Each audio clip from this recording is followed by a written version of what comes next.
Hello সবাইকে। সবাই তোমরা কেমন আছো? আমি জানি সবাই ভালো আছে, আমিও খুব ভালো আছি।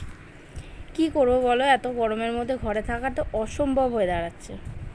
তাই কি করলাম, একটু বাইরে দিয়ে ওকে বললাম চলো একটু বাইরে দিয়ে ঘুরে আসি। আমার মতো তোমরাও নিশ্চয়ই সবাই ভালোবাসো একটু বাইরে ঘুরতে।